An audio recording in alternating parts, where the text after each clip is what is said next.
Pada tanggal 15 Agustus 1945, Kaisar Hirohito memberitakan penghentian permusuhan terhadap sekutu. Sebelumnya, pada tanggal 14 Agustus 1945, sekutu menjatuhkan bom atom di Hiroshima dan Nagasaki. Berita kejahatan Jepang ini pun terdengar oleh Sultan Syahrir. Sultan Syahrir pun memberitahukan kepada teman-temannya.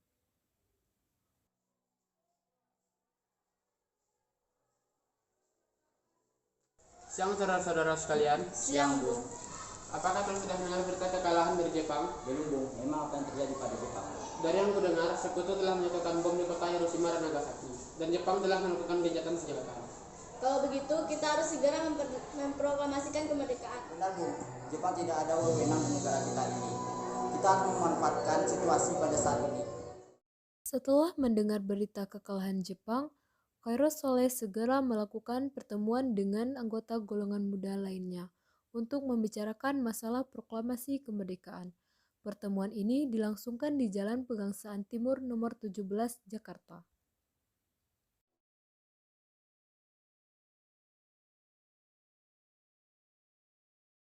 Teman-teman, apakah kalian sudah mendengar berita tentang kekalahan Jepang? Belum, Bu. Dari mana info tentang itu? Barusan saya dan Sukarni berkumpul dengan Syahrir. Dia mendengar siaran radio Jepang yang mengumumkan tentang gencatan senjata itu. Jadi, apakah sekarang negara kita sedang perang?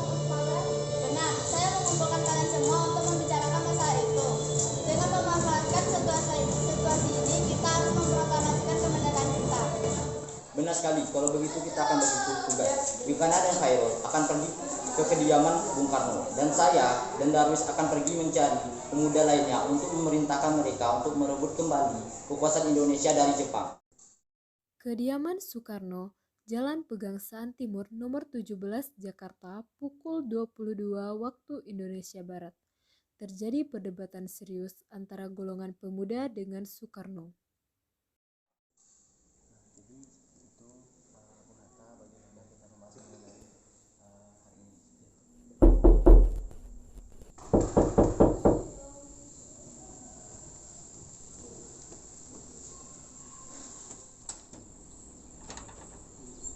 Waalaikumsalam.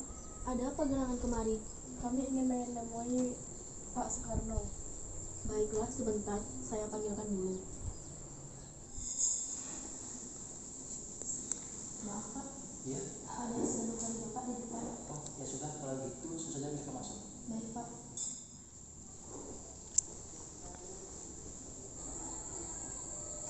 Baiklah, silakan masuk. Bapak sudah menunggu kalian di dalam. Baik, Bu. Terima kasih. Sudah, silakan duduk. Jadi, ada gerangan apa kalian datang kemari? Begini, Bu. Kita harus memproklamasikan kemerdekaan Indonesia secepatnya. Apa maksudmu? Benar, Bu. Kita harus memproklamasikan kemerdekaan kita. Memproklamasikan kemerdekaan? Ini batang leherku. Seret aku ke pojok sana dan potong di hari ini juga. Tidak perlu kalian berdua menunggu hari esok untuk pemikiran kalian yang seperti ini. Tapi ini saat yang tepat, Bu. Jepang sudah kalah dari sekutu. Kita harus memproklamasikan kemerdekaan kita. Rakyat sudah menderita dari penjajahan ini. Jepang adalah masa yang silam. Belum lagi Belanda yang hendak mengambil kembali kekuasaan di negara ini.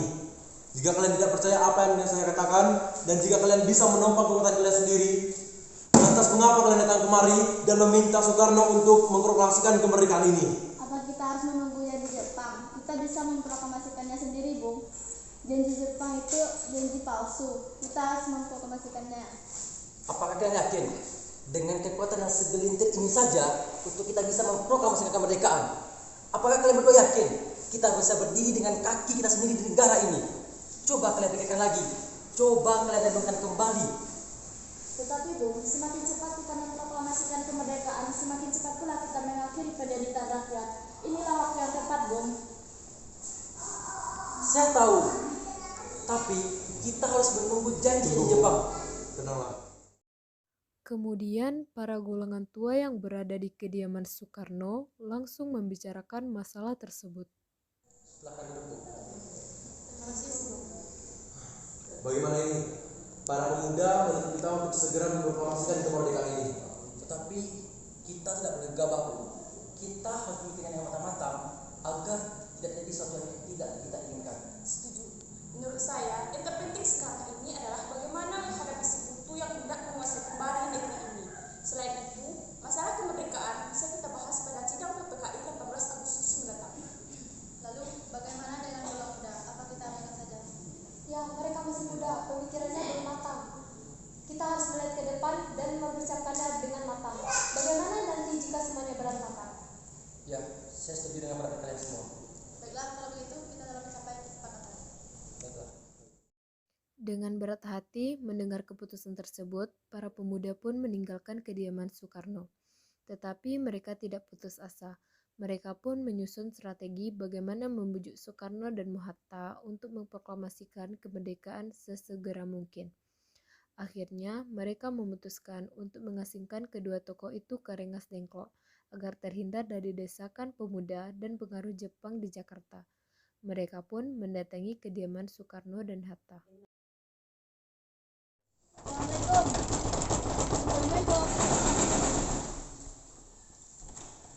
Waalaikumsalam. Ada apa gerangan saudara-saudara datang sepagi ini? Sepertinya sangat mendesak. Kami bermaksud ingin membawa Anda ke tempat pengasingan. Hah? Tempat pengasingan? Apa yang kalian maksudkan? Ya, kami akan membawa Anda ke tempat pengasingan agar terhindar dari ancaman rakyat dan Jepang. Tidak, saya tidak mau terhadap... Cepat, Bung! Cepat, Bung! Assalamualaikum. Waalaikumsalam. Ada gerangan apa kalian berdua datang kemari? Kami ingin membawa Anda pergi ke tempat pengasingan. Tempat pengasingan? Untuk apa itu?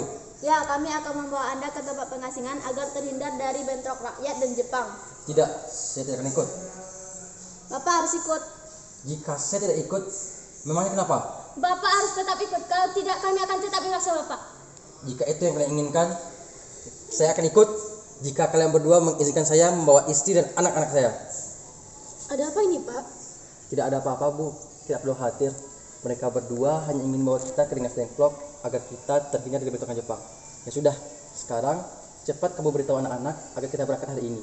Jangan lupakan bawa jas Bapak. Oke? Baiklah, Pak. Hilangnya Soekarno dan Hatta secara misterius pagi itu menimbulkan kepanikan di kalangan para pemimpin di Jakarta. Peristiwa itu baru diketahui oleh Ahmad Subarjo pada pukul 8 pagi. Assalamualaikum. Waalaikumsalam. Bung, apakah kau tahu di mana keberadaan Bung Karno dan Hatta? Maaf Bung, kami tidak tahu. Katakanlah kepadaku di mana keberadaan mereka sekarang. Aku akan menjamin keselamatan mereka ketika kembali ke Jakarta. Dan aku akan menjamin kemerdekaan esok harinya. Akankah kau bersumpah untuk itu? Kau bisa percaya kepadaku, Nak? Baiklah, kami akan memberitahunya di Rengas Dengklok. Mari ikuti kami. Jadi, mengapa kalian semua membawa kalian berdua ke sini? Maaf atas keadaan kami. Ini demi keselamatan Anda. Kami ingin membicarakan masalah proklamasi kembali. Bukankah tempoh hari sudah saya katakan bahwa masalah kemerdekaan akan dibicarakan pada sidang PPKI nanti? Memang benar adanya. Mengapa harus menunggu Jepang untuk memerdekakan masa ini? Mengapa harus menunggu sidang PPKI? PPKI itu buatan Jepang, Bung. Kita bisa memproklamasikannya sendiri tanpa bantuan Jepang. Kekuatan seperti ini saja tidak cukup untuk memerdekakan bangsa Indonesia. Kita masih butuh dengan bantuan Jepang. Tapi bagaimana jika perkataan Jepang tentang itu hanya omong kosong? Apa yang akan Anda lakukan? Apakah selamanya kita akan menunggu jadi itu atas nama rakyat Indonesia yang telah bertahun-tahun terbelenggu oleh penjajahan? Mereka berhak bebas dan sekaranglah saatnya. Apakah Anda yakin saat ini adalah saat tepat untuk kita memerdekakan bangsa Indonesia? Apakah kalian semua yakin kita bisa? Tenang Bung, tidak perlu seperti itu. Mari kita bicarakan dengan kepala dingin. Tak perlu ada ketegangan, oke? Baiklah. Sho dan Kosinggi membawa Soekarno dan Hatta menjauh dari perdebatan itu. Kemudian mereka berunding. Saya mengerti perhitungan berdua mengenai masalah proklamasi ini. Tapi kita memang belum mempertimbangkan semuanya dengan matang. Tapi saya yakin kita bisa bangkit dan memanfaatkan situasi ini. Kesempatan tidak datang dua kali, Bung. Apa yang mereka katakan benar adanya dan saya menyetujuinya. Tapi, akankah kita bisa? Akankah kita bisa melakukan semua ini? Tentu mungkin, Bung. Asal kita mau berusaha dan kita menemukan jalan keluarnya. Para pemuda di Jakarta sedang menyusun strategi pertahanan untuk mencegah Jepang atau sekutu yang tidak menerima proklamasi ini. Baiklah, jika itu yang kalian inginkan, kita akan memproklamasikan kemerdekaan tanpa adanya campur tangan dari Jepang. Dan selesailah peristiwa Rengas Dengklok. Mereka pun kembali pulang ke Jakarta. Mereka mencari tempat untuk merumuskan naskah proklamasi. Bagaimana kita membicarakan naskah proklamasi untuk mendeklarasikan kemerdekaan kita? Kita butuh tempat untuk membahasnya, Bung. Saya punya ide. Bagaimana kalau kita meminjam rumah perwira Jepang Laksamana Maeda? Bagus.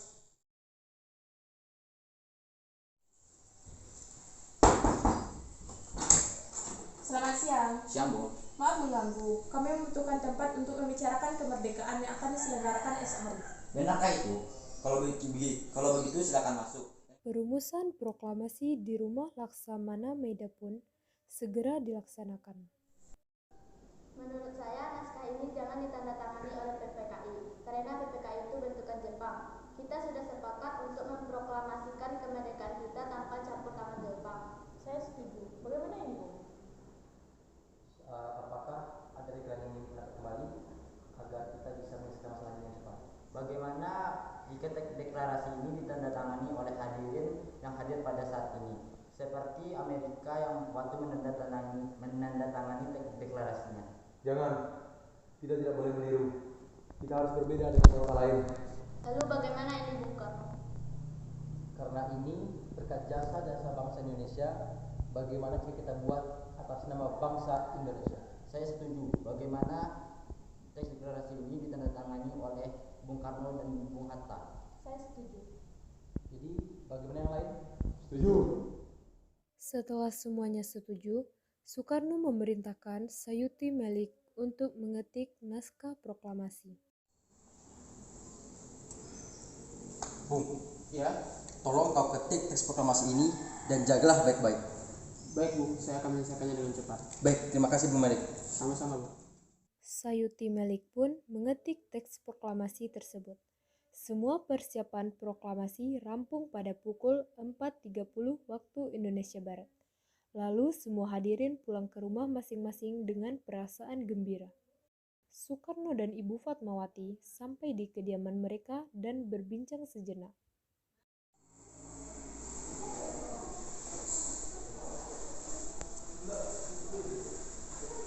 Alhamdulillah ya Bu, akhirnya semua bisa berjalan lancar. Terima kasih juga telah menemani Bapak di saat-saat yang bersekitar seperti ini. Iya, terima kasih Gusti Allah yang telah memberikan bangsa kita jalan sehingga kita dapat memproklamasikan kemerdekaan ini. Oh iya Pak, apa Bapak sudah merencanakan besok proklamasi akan berlangsung? Tentu sudah Bu, Bapak telah merancangnya. Di saat setelah proklamasi, kita akan menyanyikan lagu kemerdekaan Indonesia Raya ciptaan Bung Soekarno. Tapi bukankah kita belum punya bendera Pak? Oh iya Bu, Bapak lupa. Bagaimana jika misalnya menjahitnya?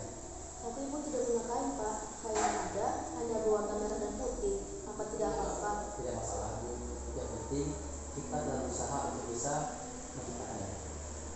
Oh iya, Ibu punya ide. Bagaimana jika bendera itu kita namakan Sang Saka Merah Putih?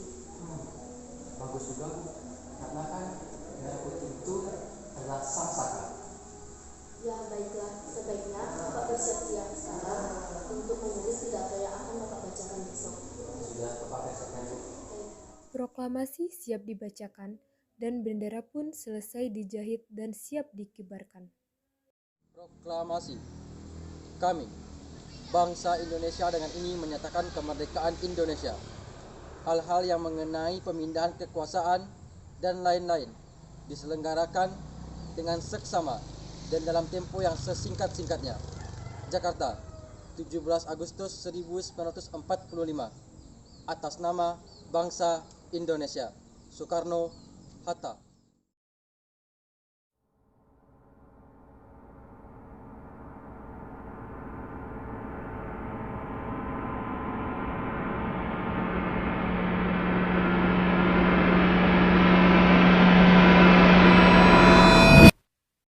Merdeka! Merdeka!